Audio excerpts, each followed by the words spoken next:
La entrevista en IFM Noticias. Saludos y bienvenidos de nuevo a este programa que en IFM Noticias hemos llamado La Entrevista, donde conversamos con todas aquellas personas que cumplen un rol clave desde donde están para la transformación del país, para llegar a esa Colombia que anhelamos y que sin duda pues es indispensable para dar esos pasos que hoy está buscando Colombia y que necesita con urgencia. Y hoy en esta conversación pues no será la excepción, tenemos una gran invitada en IFM Noticias, ella es Jennifer Pedraza, representante a la Cámara. Bienvenida a IFM Noticias, qué placer tenerla con nosotros. No, muy feliz yo de estar aquí hoy en Antioquia, en Medellín, hermosa ciudad que me recibe además con un clima muy particular, muy contenta de estar aquí acompañándoles. Pues primero que todo, bienvenida a Medellín, bienvenida a Antioquia, la congresista más joven que tenemos en el Congreso de la República, y no solo la más joven, una de las voces más valientes que ha tenido el Congreso. Muchas Qué gracias. placer tenerla en IFM Noticias, y arranquemos hablando justamente de esas batallas que usted se ha dado por los niños, por esto de son niñas no esposas. Increíble el papel que desempeñó tan fundamental. Hablemos un poco de cómo fue todo este proceso y en qué momento nace justamente esta idea de lograr frenar lo que para muchos pues iba a ser un crimen y una tortura de país. Pues mire, la verdad es que yo no llegué al Congreso por estas causas, te lo quiero contar. Yo llego por la causa de el movimiento estudiantil, los estudiantes, la educación pública, que obviamente sigo teniendo de convicción, pero en el camino me empiezo a dar cuenta de un montón de situaciones súper violentas con la infancia. Yo quiero ser mamá, ya que estamos en todo este debate sobre tener hijos, no tener hijos, todo este tema. Y una de las variables que uno más piensa, yo no sé si de pronto tú también lo has sentido, pero es el nivel de violencia que tiene nuestra sociedad con la infancia y con la adolescencia. Cada 15 días hay un caso de niños, de niñas maltratadas y visto, digamos, en noticieros. Y una de esas realidades con las que nos encontramos en el Congreso fue que increíblemente Colombia permitiera y reconociera el Estado colombiano el matrimonio infantil. Yo salía y le decía a la gente: hola señor, ¿cómo estás? Es que estamos recogiendo firmas para este proyecto de ley que quiere prohibir el matrimonio infantil. ¿Qué Y que decían? la gente que me decía: ¿qué? ¿Cómo así? Eso no está prohibido. Y yo, no, de hecho está Desconocimiento permitido. total. Ajá. Y la gente me decía: ay, no, yo pensé que eso pasaba en África, pensé que pasaba en otros continentes, en otros países, pero nunca en Colombia. Y yo le decía: ¿sabe qué es lo peor? Que Antioquia es el departamento con mayor tasa de matrimonio infantil. Entonces tenemos que darle la cara, digamos, a ese fenómeno, no seguir metiéndolo debajo del tapete y permitiéndolo, sino pues por lo menos abordarlo para de verdad ver cómo erradicarlo, porque no es un asunto de romance, de amor, como a veces la gente lo piensa, sino que estamos hablando aquí de una trampa de violencia para las niñas especialmente, los niños también, pero por ejemplo, si a ti te casan, como pasa en muchas zonas empobrecidas especialmente, que no hay con qué alimentar a toda la familia, entonces incluso cambian a las niñas por plata, por ganado, por lotes, cosas de ese estilo hemos visto. Y eso implica dejar a la niña en un entorno de violencia. De ahí en adelante es violencia física, sexual, psicológica, deserción escolar. Es abrir la puerta a la violencia en todo el sentido de la palabra. Exacto. Entonces, afortunadamente logramos, imagínate que se intentó 8 veces en Colombia prohibir el matrimonio infantil, 8 veces se hundió el proyecto y a la 9ª fue la vencida, gracias también a que tenemos un Congreso con una participación femenina importante. 30% de las congresistas son mujeres hoy por primera vez en la historia de Colombia, y muchas incluso abrieron el micrófono para contar sus propias experiencias, las de sus madres y las de sus abuelas. Entonces eso también es un reconocimiento a ellas y a las organizaciones con las que hicimos el proyecto. Continuemos esta conversación hablando de la educación pública, como usted lo mencionaba, una de sus grandes banderas dentro del Congreso de la República, y que también vale la pena hacer la cuña a lo que pasó con Juliana Guerrero, pues que sin duda usted también estuvo ahí como una voz firme para que pues esto se pudiera caer, que pues finalmente se logró. No la han nombrado, pero mis fuentes me dicen que el presidente igual la va a nombrar en noviembre, lo cual es muy lamentable porque al día de hoy ya podemos asegurar que el título de Juliana Guerrero es irregular. Yo la tengo denunciada en fiscalía porque yo creo y espero que la fiscalía lo investigue, pero es muy posible que ella haya comprado ese título. Y aquí no estamos hablando, no es solo un debate sobre meritocracia, que fue como iniciamos acercándonos a este tema, sino que ya es un debate sobre corrupción. Si una persona falsea sus títulos profesionales, ¿qué nos garantiza una ejecución transparente de la platica de nuestros impuestos puestos que debería llegarle a la juventud. Y habiendo en este país tantos jóvenes con pregrado hasta con posgrado que no tienen trabajo y que incluso tienen que irse del país para buscar un futuro, pues para mí esto es una cachetada y una pisoteada muy fuerte de parte del presidente Gustavo Petro con las banderas de la juventud. Y se enlaza con lo que tiene que ver con la educación. Precisamente estuve hoy en la Universidad de Antioquia hablando con profes, con estudiantes, y estoy muy preocupada por la situación financiera de la UDEA. Se estima que faltan 160.000 millones de pesos para que la universidad pueda terminar este año. Y yo sé que hay muchos debates internos y seguramente es más complejo, pero la Universidad de Antioquia tiene 222 años. Tiene más años que la Universidad Nacional. Tengo entendido que tiene más años incluso que nuestra región, que nuestro país, y en ese sentido es un patrimonio no solo de los antioqueños y de las antioqueñas, sino de todo el país. O sea, por ejemplo, profesores como el profesor Francisco Lopera, que es era, pues que en paz descanse, pero pues que es una voz muy reconocida internacionalmente, fue una voz muy reconocida internacionalmente, es un orgullo para Colombia. Hay que defender la Universidad de Antioquia, hay que hacer una vaqui, no sé, entre el gobernador, alcalde, presidente, que todo el mundo se meta la mano al drill, porque voy a decirlo así de duro: Petro, Fico y el gobernador Rendón son temporales en la historia de Colombia. La UDEA es permanente, es un patrimonio que tiene que permanecer y que tenemos que cuidar, hay que rescatarlo. Con todo eso que usted menciona, pues le da uno también, uno reafirma que el presidente Petro pues realmente pareciera que no le importa nada. O sea, con este caso de Juliana Guerrero, o sea, se demuestra todo, se pone sobre la mesa, e igual posiblemente va a quedar el nombramiento y uno dice, bueno, ¿aquí qué? Y hablando justamente de la juventud, a mí la juventud, y en IFM Noticias nos ha preocupado mucho el tema de los niños y los jóvenes de este país. Los tenemos completamente fuera de las decisiones, los dejamos por fuera de la conversación, en lugar de escucharlos los juzgamos. Ellos no son el futuro, son el presente de este país.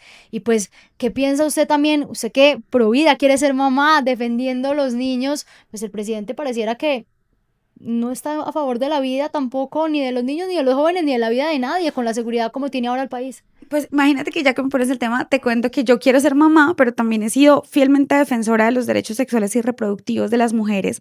Para mí ha sido un avance que la Corte Constitucional haya reconocido el derecho de las mujeres a interrumpir el embarazo, pero digamos que para hablar de la juventud, tú me pones ese tema e inmediatamente yo pienso en que tenemos unas elecciones el 19 de octubre, que son las elecciones de las consejerías municipales, departamentales, locales de juventud, y esto es muy clave porque de hecho, han estado asesinando y amenazando candidatos y candidatas a los consejos de juventud. Secuestraron a un candidato joven para representar a la juventud en Miranda, si no estoy mal, es el Cauca. También asesinaron a un candidato joven en Chigorodó, y nosotros no podemos guardar silencio cuando la vida de la juventud está en riesgo. Y esta bandera que antes parecía en campaña importarle tanto al presidente, ahora sale el ministro del Interior, Armando Benedetti, a decir que estamos aquí haciendo show y magnificando, cuando hacer campaña en este país se está volviendo una situación de riesgo, y eso no lo podemos permitir porque es una afrenta directa a la democracia. De hecho, la Defensoría del Pueblo, la defensora Iris Marín, que me ha parecido a mí excelente, gran defensora, hace 3 días emitió una alerta nacional diciendo que hay 105 municipios en donde el control territorial de los grupos armados organizados amenazan no solo las elecciones del 26, sino también las elecciones de los consejos de juventud este 19 de octubre. Entonces, pues ahí te dejo, pues te cuento un poco, porque sí, la juventud necesita ser escuchada, y para eso tenemos un subsistema de participación juvenil que lamentablemente también ha sido muy maltratado por el gobierno y que debería estar promovido por el Viceministerio de las Juventudes, que hoy pues está acéfalo. Mira, llevamos 2 años desde que existe ese viceministerio que hemos luchado, y ya ha habido 3 viceministerios, y ahora pues el presidente pretende que Juliana Guerrero sea la 4ª viceministra. 2 cosas muy importantes de eso que mencionó. Lo primero, qué interesante saber que usted quiere ser mamá, pero que al mismo tiempo defiende que se haya logrado interrumpir el embarazo. Ahí está realmente la democracia, ¿no? Entender también que es que lo que usted dice pues no es la voz absoluta, una cosa son sus sueños y otra también es respetar las opiniones y el concepto de los demás, bastante que nos hace falta eso hoy en día en Colombia. Y 2, el tema de Benedetti, qué batalla tan fuerte la que se ha dado usted en oposición a Benedetti. Total, es que yo me preguntaría qué tantas, si alguna persona que nos está viendo y que quizás votó votó por Petro, jamás se habría imaginado que el presidente Petro fuera a delegar a Benedetti como presidente encargado cada vez que se va del país. O sea, ¿quién habría votado por ese señor? De verdad, la presidencia. Es que Benedetti no tiene un voto en las últimas elecciones y hoy en la práctica es el presidente en las sombras. Hay una gente que le dice Rasputín y todo el nivel de control tan absoluto que tiene sobre el gobierno. No pasa nada por el gobierno del presidente Gustavo Petro que no tenga el aval y el visto bueno de Armando Benedetti, uno de los peores politiqueros que ha tenido nuestro país, y se suponía que el presidente Petro iba a enfrentar esa clase política tradicional. Entonces yo le digo a veces a mis compañeros, pero muchos y muchas del movimiento juvenil y estudiantil, que cada vez se sienten y nos sentimos muy traicionados, muy engañados, muy manoseadas nuestras causas por parte de este gobierno. Y eso no quiere decir que entonces ya no defendamos esas causas, sino que este gobierno no las representa y lo que hizo fue montarse sobre ellas para ganar las elecciones y a los 5 minutos de haber ganado, arrugarlas y botarlas a la basura. Mira las causas de las mujeres. O sea, es que ¿cómo es posible que el presidente cada vez que hace una locución presidencial repleta de frases misóginas, machistas, de manera sistemática, e incluso cuando Francia Márquez y Susana Muhammad protestan, ¿qué hace el presidente? Las va sacando del gabinete. O sea, es claro que su decisión es proteger un montón de acosadores y machistas de los que se rodea, pero en la segunda vuelta, eso sí, el cambio es con las mujeres para apostarle al voto femenino. Representante, antes de despedirnos, usted es una voz joven, como decíamos ahora, la congresista más joven del Congreso de la República, valga la redundancia, una voz que se ha parado firme, con valentía y con coraje. Dos cosas para terminar. Uno, la importancia del Congreso, de no olvidar las elecciones al Congreso que son en marzo. Se está robando todo el show, las elecciones presidenciales, que entendemos la relevancia que tienen, pero que no nos podemos olvidar del papel tan importante que tienen los congresistas. Y dos, un mensaje de esperanza para los colombianos. Estamos en medio de desafíos, de retos, hemos salido de peores, esta vez también vamos a salir de este y pues no podemos perder la confianza. Pues yo te contaría una historia personal. Imagínate que en la segunda vuelta presidencial, en mi grupo de WhatsApp de mi familia, ¿no? Entonces el tío petrista y el tío rodolfista peleando, se rompió el grupo de WhatsApp de la familia, eso hubo bloqueos, de todo.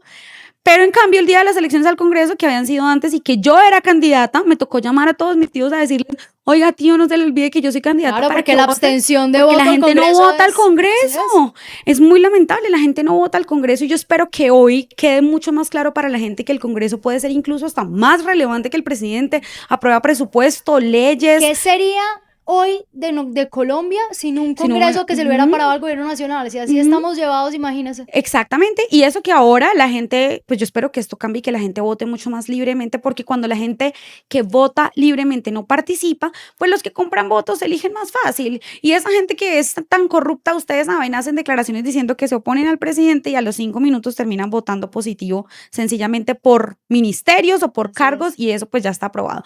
Y un mensaje esperanzador, yo les diría que Colombia ya demostró que cuando la gente se mete en este tipo de decisiones, podemos cambiar nuestro país. Y yo creo que también tengo mis velitas puestas en mi generación. Yo espero que la gente salga a votar, que participe.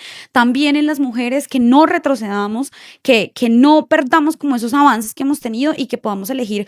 Ojalá, te voy a decir esto, pues yo en este momento estoy también en lo presidencial moviéndome porque veo que desde los extremos surgen candidaturas que llaman cada vez más a la violencia. A mí me preocupa mucho eso, porque este es un país muy rabioso en el que tú puedes prender la chispa hoy y no sabes en qué termina, y no quiero que sabemos en qué termina, lo acabamos de vivir con el magnicidio de Miguel Uribe. Exacto, pero también digamos sistemáticamente en los territorios, de acuerdo, lo de Miguel Uribe, que es muy lamentable y que pasó en Bogotá, además, o sea, uno dice, mejor dicho, a 20 minutos del Congreso de la República, pero entonces a mí me preocupa mucho que se insista en esa narrativa de violencia. Yo creo que hay que apelar a la posibilidad de cuidar la democracia, de respetar a los distintos, y así como le exigimos al presidente Petro, y hay que seguir insistiendo en que tiene que respetar la democracia, eso también aplica para los otros extremos que están proponiendo, tanto Daniel Quintero ahora, que es una vergüenza de precandidato presidencial. No me toques ese vals, dicen por ahí. Sí, exactamente, que está diciendo cerrar el Congreso, pero también otros candidatos que dicen cerremos ministerios y recorte a la brava.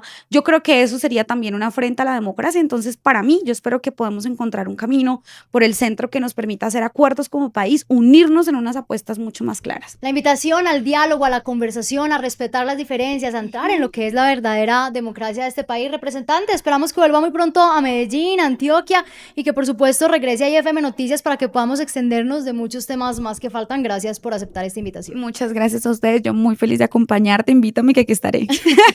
Con ustedes nos encontraremos nuevamente en otro programa de La Entrevista para que ustedes desde sus casas sigan viendo el papel fundamental, el papel clave que cumplen todas estas personas desde el rol en el que se encuentran. Hasta luego. La Entrevista en IFM Noticias.